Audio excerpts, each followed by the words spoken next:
Hello friends, welcome you online BA classes. This video is very important for BA 5th semester economics के लिए मित्रों। Economics यानी अर्थशास्त्र subject जो student लिए हुए हैं उनके लिए मोस्ट इंपॉर्टेंट वीडियो बनने वाला है। 2024 के लिए इंपॉर्टेंट सेलेक्टेड क्वेश्चंस जो है इसमें दिए जा रहे हैं, जो कि सभी यूनिवर्सिटियों में कंटिन्यूसली पूछे जा रहे हैं और पूछे जाएंगे। यदि आप चैनल पर पहली बार आए हुए हैं तो चैनल को लाइक, सब्सक्राइब और शेयर अवश्य कर दें मित्रों, तथा अपने फ्रेंड्स के बीच में इस वीडियो को जरूर शेयर कर दें, जिससे हर स्टूडेंट के पास ये इंपॉर्टेंट वीडियो पहुंच पावे, आने वाले एग्जाम के लिए उसके लिए उपयोगी बन पावे मित्रों। तो हम देखेंगे यहाँ पर ये जो न्यू मॉडल पेपर 2024 का मैंने दिया हूँ आपको, इसमें देखेंगे इसमें इकोनॉमिक पेपर 1 आपका होगा। ये पेपर 1 आपका किस टाइटल से होगा, तो इसका नेम होगा मित्रों आर्थिक वृद्धि और विकास, यानी आर्थिक वृद्धि और विकास के नाम से ये पेपर होगा, जिसको कि इकोनॉमिक ग्रोथ एंड डेवलपमेंट से रूप में जानते हैं। तो आपको आर्थिक वृद्धि और विकास के अंतर्गत क्वेश्चंस मिलेंगे। तो इसमें आपको 3 सेक्शन मिलेंगे मित्रों, जिसमें कि खंड A, section B and section C, यानी खंड आ, बा और सा, 3 सेक्शन में डिवाइड क्वेश्चंस आपको पेपर में मिलेंगे। खंड आ में आपको अति लघुत्तरीय प्रश्न के उत्तर देने होंगे, जो कि बहुत ही लघुत्तरीय रूप में होंगे, जिसको कि आप 50 वर्ड्स में दे सकते हैं इसके आंसर को। और ये जो अंक इसका निर्धारित किया गया है मित्रों, अंक को अलग अलग खंड से अलग अलग तरीके से निर्धारित किया गया है। अलग अलग यूनिवर्सिटियों में अलग अलग तरीके से खंड वाइज इसको डिवाइड किया गया है प्रश्न पत्र के अंक को। तो इसमें आप देखेंगे खंड आ से जो है आपको 10 क्वेश्चंस करने रहेंगे। 10 क्वेश्चंस के मार्क्स जो होंगे वो 2 मार्क्स होंगे मित्रों, यानी कि 20 मार्क्स आपको खंड आ से प्राप्त होंगे। और इसी प्रकार खंड बा से आपको जो है 5 क्वेश्चन करने होंगे। 5 क्वेश्चंस के मार्क्स जो है 7 होंगे, यानी कि 35 मार्क्स आपको खंड बा से मिलेंगे। और खंड सा से मित्रों आपको केवल 2 क्वेश्चंस करने होंगे, जिसका मार्क्स आपको 10 दिया जाएगा, यानी कि 20 मार्क्स आपको इसमें से मिलने होंगे। तो आपको 75 मार्क्स गेन करने हैं, और पूरी ही तरीके से आपको इसमें क्वेश्चंस जो दिए गए हैं जो सिलेक्टेड, इसमें आपको 75 मार्क्स मिलने की पूरी ही संभावना है, यदि आप वीडियो को पूरी तरह से देखेंगे। क्योंकि तमाम सारे स्टूडेंट ने कमेंट के रूप में हम तक सूचना दी, प्रेषित किया, हमको बताया कि आप इकोनॉमिक्स के मॉडल पेपर्स को बना दें। तो मैंने इकोनॉमिक्स के मॉडल पेपर को बनाना उचित समझा, क्योंकि आने वाले एग्जाम के लिए आपके लिए मोस्ट इंपॉर्टेंट बनने वाला है। और चूंकि इकोनॉमिक्स का मुझे पूरी तरीके से नॉलेज भी है, मैं इकोनॉमिक्स में ग्रेजुएट हूँ, इसलिए इस सब्जेक्ट को मॉडल्स के रूप में आपको देना मैं ज़्यादा उचित समझता हूँ मित्रों। तो आप देखेंगे यहाँ पर ये जो फर्स्ट क्वेश्चन इसमें दिया गया है अति लघुत्तरीय का, इसमें पूछा जा रहा है आर्थिक समृद्धि की परिभाषाएं दीजिए, यानी आर्थिक समृद्धि की परिभाषाएं दीजिए। यानी परिभाषा आपसे पूछी जा रही, किसकी पूछी जा रही? आर्थिक समृद्धि की मित्रों। तो आर्थिक समृद्धि क्या होती है? आर्थिक समृद्धि से तात्पर्य होता है मित्रों सम प्लस वृद्धि, यानी कि समान वृद्धि करना, समान उन्नति करना, आगे बढ़ना। तो आर्थिक समृद्धि का तात्पर्य होता है कि सभी लोग बढ़ें, सभी लोगों को समान रूप से लाभ प्राप्त हो मित्रों। तो उसी को आर्थिक समृद्धि के रूप में जानते हैं, जिसको की परिभाषा के रूप में आपको देना होगा। और दूसरा क्वेश्चन जो आपका है मित्रों, निर्धनता के दुष्चक्र से आप क्या समझते हैं? तो दुष्चक्र का मतलब होता है दयनीय दशा, निर्धनता से जो पीड़ित हैं उन लोगों से संबंधित मित्रों आपको इसमें बताना होगा कि निर्धनता के दुष्चक्र से आप क्या समझते हैं। जब दुष्चक्र होता है निर्धनता का, जिसमें लोग फंसे होते हैं, गरीबी में जकड़े होते हैं, तो वो क्या होता है, इसको आपको लिखना है। ये क्वेश्चन नंबर 2 होगा मित्रों। इसके पश्चात आप देखेंगे क्वेश्चन नंबर 3। क्वेश्चन नंबर 3 में आपसे पूछा जा रहा है अंतरराष्ट्रीय व्यापार से आप क्या समझते हैं। तो अंतरराष्ट्रीय शब्द जो है इंटरनेशनल जो बिजनेस होता है मित्रों, इसको जो हम एक देश से दूसरे देश में जो अपने व्यापार को करते हैं उसको अंतरराष्ट्रीय व्यापार कहा जाता है। तो इसी को पूरी तरह से आपको व्याख्या के रूप में लिखना होगा। तो ये क्वेश्चन नंबर 3 हुआ। क्वेश्चन नंबर 4 में पूछा जाता है संतुलित विकास की परिभाषा दीजिए, यानी विकास जो होता है मित्रों वो संतुलित विकास के बारे में यहाँ पूछा जा रहा है। विकास का मतलब उन्नति करना, प्रोग्रेस करना, लेकिन उसमें संतुलित शब्द जुड़ा हुआ है। तो संतुलित का मतलब एक निश्चित रूप से विकास करना, संतुलित विकास उसी को कहते हैं। जैसे आपने पढ़ा होगा संतुलित आहार, संतुलित पोषाहार और संतुलित, तो एक संतुलित रूप में यानी संतुलन बना रख कर हमको विकास करना चाहिए, जिससे हम आगे बढ़ पाएं, हमारे किसी भी प्रकार के गतिरोध भविष्य में ना उत्पन्न हो पावे, तो उसी को संतुलित विकास के रूप में जाना जाता है। इसको आपको परिभाषा के रूप में लिखना है। क्वेश्चन नंबर 5 देखेंगे मित्रों। क्वेश्चन नंबर 5 में पूछा जा रहा है खुशहाली सूचकांक क्या है। मोस्ट इंपॉर्टेंट क्वेश्चन, खुशहाली सूचकांक यानी खुशहाली सूचकांक से संबंधित क्वेश्चन किया जा रहा है, जो आपके लिए मोस्ट इंपॉर्टेंट बनना है मित्रों।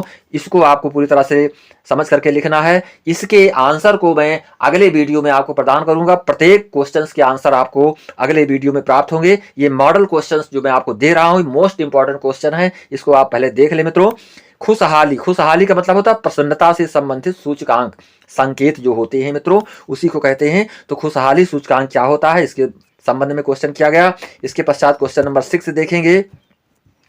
क्वेश्चन नंबर 6 में पूछा जा रहा है तकनीकी द्वैतवाद की विशेषताएं बताइए। यानी तकनीकी द्वैतवाद जो है, जैसे आधुनिक युग में हम जी रहे हैं तो तमाम सारी तकनीक आ गई हैं। उन तकनीक के अंतर्गत हम आर्थिक उपार्जन कर रहे हैं और पूरी तरह से उन्नति कर रहे हैं, विकास कर रहे हैं। तो उसी को इसमें बताकर समझा करके आपको लिखना होगा। अगला क्वेश्चन जो आपका है, सतत विकास की पहल किस प्रकार की गई। सतत विकास का मतलब होता है कंटिन्यूअसली प्रोग्रेस। जब हम लगातार उन्नति के कदम बढ़ाते हैं, आगे बढ़ते जाते हैं मित्रों, तो उसी को सतत विकास कहते हैं। कि विकास ऐसा ना हो कि एक बार अधिक विकास कर जाएं उसके बाद हम उसी जगह पर रुक जाएं। जो हमारा ग्राफ होना चाहिए वो सतत बढ़ते हुए आगे होना चाहिए। तो उसी को हम जो है मित्रों ये कहते हैं कि सतत विकास के रूप में उसको जानते हैं। दूसरा क्वेश्चन जो आपका 8वां क्वेश्चन है, जीवन की भौतिक गुणवत्ता सूचक स्पष्ट कीजिए। यानी भौतिक गुणवत्ता सूचक आपको बताना है। इसमें जीवन की जो भौतिक गुणवत्ता सूचक है उसको आपको स्पष्ट करना होगा। इसमें भौतिक से तात्पर्य आपका होता है मित्रों जिस तरह से हम जी रहे हैं, जीवन यापन के लिए जो हमारे लिए इम्पोर्टेंट वस्तुएं होती हैं वो भौतिक रूप से होती हैं। तो भौतिक गुणवत्ता जो हमारी रहन सहन और जीवन यापन करने की जो स्थिति है, उसी को हम किस तरह से स्पष्ट मतलब अच्छी गुणवत्ता में ला पाएं, इसके विषय में आपको बताना होगा। क्वेश्चन नंबर 9 में आप देखेंगे उत्पादन फलन, मोस्ट इंपॉर्टेंट क्वेश्चन, उत्पादन फलन व तकनीकी प्रगति किसे कहते हैं। यानी उत्पादन फलन व तकनीकी प्रगति किसको कहते हैं। उत्पादन फलन का मतलब जो हम उत्पादन करते हैं, जो भी चीज़ उत्पाद करते हैं और उसका जो हमको लाभ प्राप्त होता है, वह तकनीकी प्रगति, और उसमें जो हम तकनीकी बढ़ाते हैं, उत्पाद को अच्छी तरह से कर पाएं, इसलिए तकनीकी का प्रयोग करते हैं। तो इसी को हम जब आगे बढ़ाते चले जाते हैं, उसमें हमारी उन्नति होती चली जाती है, प्रोग्रेस होती चली जाती है, तो उसी को कहते हैं तकनीकी प्रगति। यानी उत्पादन फलन व तकनीकी प्रगति से संबंधित क्वेश्चन है, जिसको कि आपको लिखना होगा। क्वेश्चन नंबर 10 देखिए। इसमें पूछा जा रहा है रोजेंटीन रोडान, यानी रोजेंटीन रोडान के बड़े धक्के के सिद्धांत बताने हैं आपको। यानी रोजेंटीन रोडान के जो बड़े धक्के सिद्धांत हैं, इनके एक बड़े धक्के सिद्धांत उन्होंने प्रतिपादित किया था मित्रों इकोनॉमिक्स में, तो उसको आपको बताना है। Question number 10। तो these questions are very important for your examination, क्योंकि 1 से लेकर के 10 क्वेश्चन तक आपको जो very short answer type questions होंगे मित्रों, बहुत ही इंपॉर्टेंट होंगे। इसी में से आपको पूरे ही क्वेश्चंस मिलने वाले हैं आने वाले एग्जाम के लिए। अब देखेंगे मित्रों खंड बा, यानी खंड बा में लघुत्तरीय प्रश्न किए जा रहे हैं। ये लघुत्तरीय प्रश्न आपको केवल 5 क्वेश्चंस करने होंगे, क्योंकि राम मनोहर लोहिया अवध विश्वविद्यालय के अनुसार, उसके सिलेबस के अनुसार ये जो मॉडल पेपर बनाया गया है पूरी ही तरीके से सही है। और सभी यूनिवर्सिटियों में जो सिलेबस है, सिलेबस से हटकर के कोई चीज़ नहीं लिखी गई है, सिलेबस से युक्त सारे क्वेश्चंस हैं। किसी भी यूनिवर्सिटी के आप एग्जाम में अपियर होने जा रहे हैं, सभी यूनिवर्सिटी में इस तरह से क्वेश्चंस किए जाएंगे। उसमें थोड़ा नियम बदल सकते हैं कि जो सेक्शन ABC है उसमें डिवाइडेशन वो कर सकते हैं, मार्क्स में डिवाइडेशन कर सकते हैं, परंतु क्वेश्चंस में कोई डिवाइडेशंस नहीं होगा। ऑल यूनिवर्सिटीज़ के लिए इंपॉर्टेंट क्वेश्चन हमारा साबित हो रहा है। अब देखेंगे क्वेश्चन नंबर 1, इसमें जो कि लघुत्तरीय प्रश्न आपको दिए जा रहे हैं। आर्थिक वृद्धि व विकास की विशेषताएं बताइए। आर्थिक वृद्धि व विकास की जो विशेषता है उसको आपको लिखना है। आर्थिक वृद्धि से तात्पर्य होता है जब हम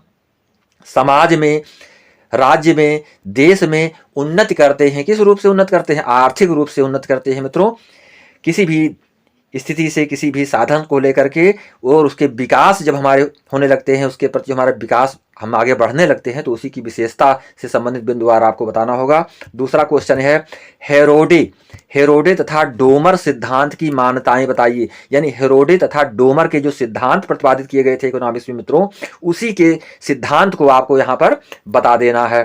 अगला क्वेश्चन जो आपका है, लिंग तथा विकास की व्याख्या कीजिए। मोस्ट इंपॉर्टेंट क्वेश्चन, लिंग तथा विकास, यानी लिंग से तात्पर्य जो आप देख रहे हैं मानव में, तो लिंग तथा विकास, उसका विकास कैसे किस प्रकार से होता है, यानी कि चाहे वो स्त्रीलिंग हो, चाहे वो पुल्लिंग हो, चाहे वो बालक हो, चाहे वो बालिका हो, तो उसके विकास से संबंधित क्वेश्चन से किया जा रहा है, उसके विकास की व्याख्या आपको करनी होगी। दूसरा क्वेश्चन है क्वेश्चन नंबर 4, प्रौद्योगिकी के प्रकार बताइए। प्रौद्योगिकी जो होते हैं, जो भी प्रौद्योगिक संस्थान होते हैं जहाँ पे इंडस्ट्रीज वगैरह होती हैं, उसके प्रकार के विषय में आपसे पूछ क्वेश्चन किया जा रहा है मित्रों, तो ये भी मोस्ट इंपॉर्टेंट क्वेश्चन है। इसके पश्चात क्वेश्चन नंबर 5, आर्थिक वृद्धि व आर्थिक विकास में अंतर स्पष्ट कीजिए। आर्थिक वृद्धि क्या होती है और आर्थिक विकास क्या होता है, दोनों में जो अंतर होता है उसी को आपको स्पष्ट करना है। आर्थिक वृद्धि का तात्पर्य होता है जब हम धन के रूप में पूरी तरह से परिपूर्ण हो जाते हैं, वृद्धि को प्राप्त हो जाते हैं, यानी कि हमारे पास अच्छी पूंजी हो जाती है, तो उसी को आर्थिक विकास, तो हम आगे बढ़ते रहते हैं, आर्थिक विकास हमारा होता रहता है, धन संबंधी प्रगति हम करते रहते हैं, तो उसी को स्पष्ट करना है, इसमें अंतर बताना है आपको। अगला क्वेश्चन जो आपका है मित्रों, क्वेश्चन नंबर 6, आय की असमानता से आप क्या समझते हैं। मोस्ट इंपॉर्टेंट क्वेश्चन, आय की असमानता। जैसे समाज में आप देख रहे हैं बहुत से लोगों की आय भिन्न भिन्न प्रकार से होती है, जैसे उनके स्रोत होते हैं उसी तरह से उनकी आय होती है, तो यहाँ पे आय की असमानता किससे संबंधित क्वेश्चन किया जा रहा है, यानी कि इनकम जो होती है, जो उनकी आमदनी होती है, उसमें जो डिफरेंसेज होते हैं उसी को यहाँ पर आपको बताना है। और दूसरे खंड में इसी क्वेश्चन में पूछा जा रहा है, आय की असमानता के कारण बताइए। तो आय की असमानता के कारण आपको बताना है, संसाधन की कमी हो सकती है, स्वास्थ्य की कमी हो सकती है, स्थान की कमी हो सकती है, पूंजी की कमी हो सकती है, तमाम सारे कारण होते हैं जिसमें कि आय की असमानता दिखाई पड़ती है, तो इसको आपको लिखना होगा। इसके पश्चात क्वेश्चन नंबर 7 देखेंगे। क्वेश्चन नंबर 7 में पूछा जा रहा है, Solow model. What is Solow model, पूरी तरह से आप समझेंगे। सोलो मॉडल की हैरेड डोमर मॉडल से तुलना कीजिए, यानी सोलो मॉडल की तुलना हमको जो है किससे करना है, हैरेड डोमर से। तो ये जो सोलो मॉडल बनाया गया इकोनॉमिक्स में, उसको हैरेड डोमर के मॉडल से आपको तुलनात्मक रूप से लिखना होगा। इसके पश्चात क्वेश्चन नंबर 8, निर्धनता सिद्धांत का विकास बताइए, यानी निर्धनता का जो सिद्धांत है उसके विकास के विषय में आपको लिखना होगा। Most important questions. तो लघुतरीय प्रश्नों के अंतर्गत मैं आपको 8 क्वेश्चन दे रहा हूं, इस 8 क्वेश्चंस में से आपको केवल 5 क्वेश्चंस के आंसर देने होंगे मित्रों। इसके पश्चात आप देखेंगे अगले खंड के क्वेश्चंस को, जिसमें खंड सा है जो कि दीर्घ उत्तरीय प्रश्न, इसमें दीर्घ उत्तरीय क्वेश्चंस किए जाएंगे। दीर्घ उत्तरीय प्रश्नों के आंसर आप 500 वर्ड से कम में नहीं देंगे मित्रों, और जो लघु उत्तरीय प्रश्न होंगे इसके आंसर को आपको 200 वर्ड से कम में नहीं देना है, और जो अति लघु उत्तरीय क्वेश्चंस आपको बताए गए 10 क्वेश्चंस, इसके आंसर आपको कम से कम 50 शब्दों से कम नहीं देना है। यानी इस तरह से आपको 3 कैटेगरीज में क्वेश्चंस के आंसर देने होंगे, और 3 कैटेगरीज में आपको इसके अंक भी दिए जाएंगे। तो इसमें आपको मैं 4 क्वेश्चंस दे रहा हूं, 3 क्वेश्चन दे रहा हूं खंड 7 से, जिसमें कि आपको 2 ही क्वेश्चंस करना होता है। तो देखेंगे पहला क्वेश्चन, आर्थिक विकास व समृद्धि का अर्थ स्पष्ट कीजिए। मोस्ट इंपॉर्टेंट क्वेश्चन, आर्थिक विकास व समृद्धि का अर्थ स्पष्ट करना है। आर्थिक विकास क्या होता है और समृद्धि क्या होती है, इसके अर्थ को बताना है। विकास के मापनों से आप क्या समझते हैं, यानी विकास के जो मापन है, जो विकास का मापन है, उससे क्या तात्पर्य होता है। तो क्वेश्चन नंबर 1 ये मोस्ट इंपॉर्टेंट क्वेश्चंस है। इसके पश्चात देखेंगे क्वेश्चन नंबर 2, आधुनिक अर्थशास्त्रियों के विचारानुसार आर्थिक विकास के मापदंड कौन से हैं। तो ये पूछा जा रहा है क्वेश्चन कि आधुनिक जो अर्थशास्त्रियों के जो विचार हुए हैं, यानी आधुनिक अर्थशास्त्रियों के विचारानुसार आर्थिक विकास के मापदंड कौन से हैं। जो आर्थिक विकास हम करते हैं, प्रगति करते हैं, तो उसका मापदंड आपको बताना है। मापदंड कौन सा है इकोनॉमिक्स में, तो ये क्वेश्चंस आपके लिए मोस्ट इंपॉर्टेंट है। तो फर्स्ट क्वेश्चन, सेकंड क्वेश्चन और थर्ड क्वेश्चन में आपसे पूछा जा रहा है मित्रों, काल्डोर यानी काल्डोर का आर्थिक मॉडल, कार्ल का आर्थिक मॉडल स्पष्ट कीजिए। कार्ल के आर्थिक मॉडल को आपको बता देना है कि इन्होंने किस मॉडल को बनाया था इकोनॉमिक्स में, जो कि मोस्ट इंपॉर्टेंट क्वेश्चन है मित्रों। तो ये 3 क्वेश्चंस मैं आपको लॉन्ग आंसर टाइप क्वेश्चंस के रूप में दे रहा हूं, जिसमें कि 2 क्वेश्चंस आपको कतई मिलेंगे, हर हालत में मिलेंगे, क्योंकि परीक्षा में इससे संबंधित क्वेश्चंस अवश्य पूछे जाते हैं। 8 यूनिट में डिवाइड ये आपका जो सिलेबस है, इसी 8 यूनिट से संबंधित क्वेश्चन मैंने आपको सेलेक्ट करके दिया हूं, जिससे कोई भी यूनिट आपकी अलग नहीं हो पाई है। सभी यूनिट से संबंधित क्वेश्चंस आपको मिल रहा है। किसी भी यूनिट का कोई भी क्वेश्चन पूछा जाएगा तो ये क्वेश्चन हमारा बिलोंग करता है पूरी तरह से, इसलिए आप पूरी ही तरह से इसको पढ़ेंगे आने वाले एग्जाम के लिए, जो कि आपकी 30 व पहली तारीख के जो पेपर होने वाले हैं, उस 30 और पहली तारीख के पेपर में मोस्ट इंपॉर्टेंट वीडियो हमारा साबित होगा मित्रों। उसके पश्चात आप कमेंट के रूप में हमको लिखना कि कितने क्वेश्चंस के आंसर हमको प्राप्त हुए हैं। इसी के साथ मैं चाहूंगा मित्रों कि कमेंट के रूप में आप हम तक अपनी प्रतिक्रिया को अवश्य प्रेषित करें। नमस्कार, जय हिंद, जय भारत।